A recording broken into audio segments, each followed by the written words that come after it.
Hello అండి, నమస్తే. Welcome back to my channel. ఈరోజు వీడియోలో సూపర్ అంటే సూపర్ టేస్టీగా ఉండే చిక్కుడుకాయ పండు మిర్చి కాంబినేషన్తో ఊరగాయ పచ్చడి చూపిస్తున్నానండి. నిజంగా చాలా టేస్ట్గా ఉంటుంది. ఒక్కసారి తప్పకుండా ట్రై చేయండి. ఈ పచ్చడి ప్రిపరేషన్ కూడా చాలా సింపుల్ అండి. పండు మిర్చి దొరికే సీజన్లోనే కాకుండా సీజన్తో పని లేకుండా ఎప్పుడు కావాలంటే అప్పుడు చేసుకునే చిక్కుడుకాయ పండు మిర్చి కాంబినేషన్తో నిల్వ పచ్చడి చూసేద్దాం రండి. దీనికి ముందుగా 1 కేజీ వరకు కణుపు చిక్కుడుకాయలు తీసుకుంటున్నానండి. ఈ కణుపు చిక్కుడుకాయలు ముదురుగా ఉంటే బాగుంటుందండి. అంటే గింజ బాగా పట్టి ఉంటే పచ్చడి టేస్ట్గా ఉంటుందన్నమాట. ఇవి కణుపుల దగ్గర గుత్తులు గుత్తులుగా కాస్తాయి కాబట్టి కణుపు చిక్కుడు అంటారు.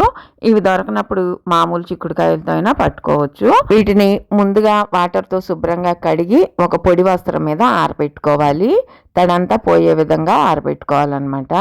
ఈ విధంగా ఎక్కడా తడి లేకుండా శుభ్రంగా పొడారిపోయిన చిక్కుడుకాయలకు మాత్రమే నార తీయాలి. నార తీసిన తర్వాత మాత్రం కడక్కండి, ఎందుకంటే నీరు చిక్కుడుకాయల్లోకి వెళ్ళే అవకాశం ఉంది. అలాంటప్పుడు పచ్చడి నిలవదన్నమాట. సో ఈ విధంగా 2 ప్రక్కల మనం నార తీసేసుకోవాలి. నార తీసే సమయంలో చిక్కుడుకాయలని జాగ్రత్తగా పరిశీలించాలి. అక్కడక్కడ ఇలాంటి పుచ్చుకాయలు తగులుతూ ఉంటాయి. అందుకని చిక్కుడుకాయలకి నార తీసే సమయంలో జాగ్రత్తగా పరిశీలించుకోవాలండి. మనం నార తీసేటప్పుడే ఈ విధంగా కనిపిస్తూ ఉంటాయి పాడైన కాయలు అయితే. కొన్ని కాయలకి అక్కడక్కడ హోల్స్ ఉంటాయండి. అలాంటి కాయలను కూడా సెపరేట్ చేసేసుకోవాలి. కొన్ని చిక్కుడుకాయలు బాగా ముదిరిపోయి అంటే తొక్క ఎండటానికి సిద్ధంగా ఉన్నట్లుగా ఉంటుంది. అలాంటి కాయలకి తొక్క తీసేసి గింజల వరకు వాడుకోవచ్చండి. ఈ విధంగా చిక్కుడుకాయలన్నిటిని క్లీన్ చేసిన తర్వాత నాకు ఇన్ని కాయలు అయ్యాయండి. నేను ఇప్పుడు ఈ చిక్కుడుకాయలతో పండు మిర్చి కాంబినేషన్తో నిల్వ పచ్చడి చూపిస్తున్నాను. ముందుగా పొయ్యి మీద అడుగు మందం గల కళాయి పెట్టుకొని 2 స్పూన్ల మెంతుల్ని లో ఫ్లేమ్లో చిటపట్లాడే వరకు దోరగా ఫ్రై చేసుకోవాలండి. ఇలా వేయించుకున్న మెంతుల్ని కళాయిలోంచి వేరే బౌల్లోకి సపరేట్ చేసి చల్లారిన తర్వాత మిక్సీ జార్లో వేసి ఫైన్గా పౌడర్ చేసుకొని ఓ పక్కన పెట్టుకోవాలి. ఇప్పుడు అదే కళాయిలో 350 ml వేరుశనగ నూనె తీసుకొని ఆయిల్ హీట్ ఎక్కిన తర్వాత చిక్కుడుకాయలు వేసి ఫ్రై చేసుకోవాలి. ఈ చిక్కుడుకాయల్ని ఒకేసారి వేసి అయినా ఫ్రై చేసుకోవచ్చు, లేదా బ్యాచులుగా అయినా ఫ్రై చేసుకోవచ్చు. చిక్కుడుకాయలు ఫ్రై చేసుకునేటప్పుడు హై ఫ్లేమ్ పెట్టుకోవచ్చండి. అయితే మరీ ఎక్కువ డీప్ ఫ్రై అవసరం లేదండి. 30 to 40% ఫ్రై అయితే సరిపోతుంది అనమాట. మరీ ఎక్కువ ఫ్రై అయితే గింజలు గట్టి పడిపోయి రాళ్ళల్లే తయారవుతాయండి పచ్చడి తినేటప్పుడు. అలాగే చిక్కుడుకాయ తొక్కలు కూడా మరీ గట్టిగా అయిపోయి తినేటప్పుడు నరం సాగినట్టుగా సాగుతుంది. సో అందుకని 30 to 40% వరకు ఫ్రై అయితే సరిపోతుంది. నేను ఇక్కడ చూపిస్తున్నాను చూడండి. ఈ విధంగా ఫ్రై అయితే చాలన్నమాట. నేను ఇప్పుడు ఆయిల్లో నుంచి చిక్కుడుకాయల్ని సపరేట్ చేసేసుకుంటున్నాను. చిక్కుడుకాయలన్నిటిని సపరేట్ చేసిన తర్వాత అదే ఆయిల్లో ఆవాలు, జీలకర్ర, దంచిన వెల్లుల్లి, ఎండుమిర్చి, కరివేపాకు, ఇంగువ వేసి తాలింపు చేసుకొని పక్కన పెట్టుకోవాలి. ఇలా సపరేట్ చేసుకున్న చిక్కుడుకాయల్ని ఓ పావు గంట అలా వదిలేయాలండి. అంటే వేడి తగ్గాలన్నమాట. ఈలోగా మనం గ్రైండ్ చేసి పెట్టుకున్న మెంతిపిండిలో 2 మీడియం సైజు వెల్లుల్లి గర్భాలుగా ఒలిచి ఆ మెంతిపిండిలో వేసి కచ్చా పచ్చాగా పేస్ట్ తయారు చేసుకోవాలి. కొంతమంది తాలింపులో వెల్లుల్లి వేస్తున్నాం కదా, ఇక ఇందులో పచ్చి వెల్లుల్లి ఎందుకు అని వెయ్యరండి. కానీ తాలింపులో వేగిన వెల్లుల్లి టేస్ట్ వేరు, పచ్చి వెల్లుల్లి సువాసన టేస్ట్ వేరండి. అలాగే ఈ పచ్చడికి ఆవపిండి వేయవసరం లేదండి. ఇక ఇప్పుడు పచ్చడి కలుపుకుందాము. చిక్కుడుకాయల్లో వేడి తగ్గిపోయిందండి. ఇవి వేయించిన చిక్కుడుకాయలు 1 కేజీ వరకు ఉన్నాయి. ఇది పండు మిరపకాయలు, ఉప్పు, పసుపు వేసి చేసుకున్న పండు మిర్చి పేస్ట్ అండి. పండు మిర్చి దొరికే సీజన్లో నేను ఎప్పుడు కూడా ఇలా పేస్ట్ చేసి ఫ్రిడ్జ్లో పెట్టి ఉంచుకుంటానండి.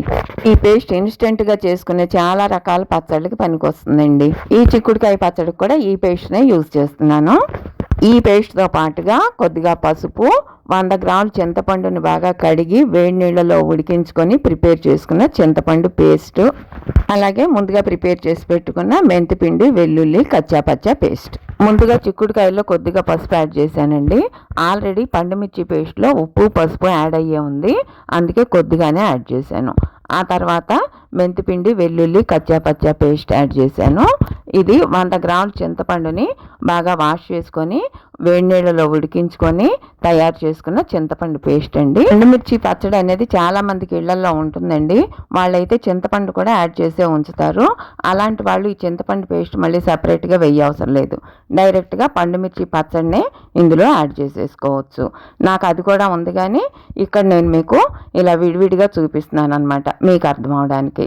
100 గ్రాముల చింతపండు పేస్టు, అలాగే 1/2 కేజీ పండుమిర్చి పేస్ట్ ఇదే బౌల్తో నిండుగా తీసుకున్నానండి.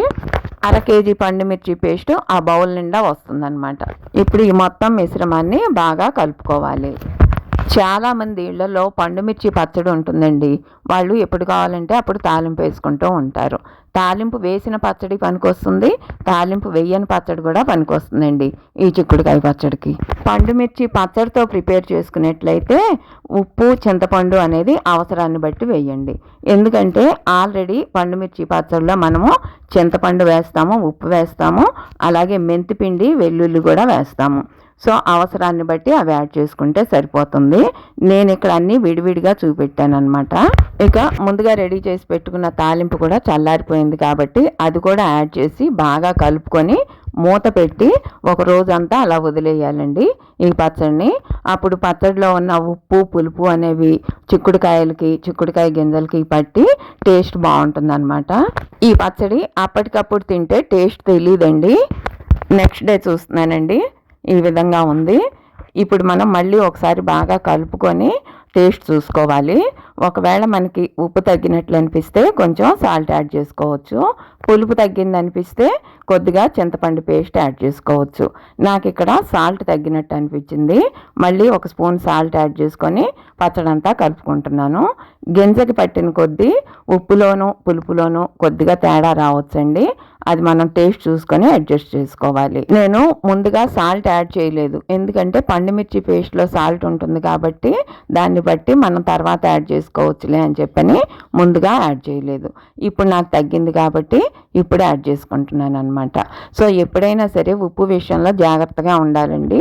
మనం ముందుగానే యాడ్ చేస్తే పచ్చట్లోంచి ఉప్పు తీయలేము. తగ్గితే కనుక మళ్ళీ కలుపుకోవచ్చు, కానీ ఎక్కువైందంటే పచ్చట్లో నుంచి ఉప్పు తీయలేమన్నమాట. సో ఇప్పుడు చూడండి, పచ్చడిని కాసేపు అలా వదిలేసేసరికి నూనె అంతా కూడా ఎలా వచ్చిందో. ఆయిల్ సరిపోలేదనుకుంటే మళ్ళీ కొద్దిగా ఆయిల్ హీట్ చేసుకొని యాడ్ చేసుకోవచ్చు. నాకైతే సరిపోయిందండి. ఇప్పుడు నేను ఈ పచ్చడిని ఒక డబ్బాలో పెట్టుకుంటున్నాను. ఏదైనా 8 కంటైనర్లో పెట్టుకొని స్టోర్ చేసుకుంటే బయట అయినా 2 నెలల పాటు నిల్వ ఉంటుందండి. ఫ్రిడ్జ్లో అయితే 3-4 మంత్స్ వరకు ఉంటుందన్నమాట. అసలు అప్పుడు దాకా రాదండి, ముందే తినేసేస్తాం. అప్పటి వరకు కూడా ఈ పచ్చడి ఉంచం అన్నమాట. అంత టేస్ట్గా ఉంటుంది. వేడి వేడి అన్నంలో నెయ్యి వేసుకొని ఈ పచ్చడి వేసుకొని తింటుంటే చాలా అంటే చాలా బాగుంటుందండి. సో తప్పకుండా ఒకసారి ట్రై చేయండి. పండుమిర్చి సీజన్లోనే కాదండి, పండుమిర్చి పచ్చడి ఇంట్లో ఉంటే చాలు ఈ చిక్కుడుకాయ పచ్చడి ఎప్పుడైనా పట్టుకోవచ్చు. నాటు చిక్కుడు దొరకపోతే మనకు దొరికే చిక్కుడుతోనే ఈ చిక్కుడుకాయ పచ్చడి ప్రిపేర్ చేసుకోవచ్చు. సో ఈ బాటిల్ని కదలకుండా కాసేపు అలా ఉంచేస్తే ఆయిల్ అంతా పైకి వస్తుందండి. నాకైతే కరెక్ట్గా 350 ml ఆయిల్ సరిపోయింది. సో ఈసారి ఈ కొలతలతో మీరు కూడా చిక్కుడుకాయ పండుమిర్చి కాంబినేషన్తో పచ్చడి ప్రిపేర్ చేసుకొని ఎంజాయ్ చేయండి. సో వీడియో చూసినందుకు ధన్యవాదాలండి. ఈ పండుమిర్చి చిక్కుడుకాయ కాంబినేషన్లో నిల్వ పచ్చడి మీకు కూడా నచ్చినట్లయితే తప్పకుండా లైక్ చేయండి. అలాగే మీ అభిప్రాయాలను కామెంట్ సెక్షన్లో షేర్ చేయండి. మరిన్ని వీడియో అప్డేట్స్ కోసం నా ఛానల్ సబ్స్క్రైబ్ చేయడం మాత్రం అస్సలు మర్చిపోకండి. మరో మంచి వీడియోతో మీ ముందుంటాను. అంతవరకు సెలవండి మరి. నమస్తే.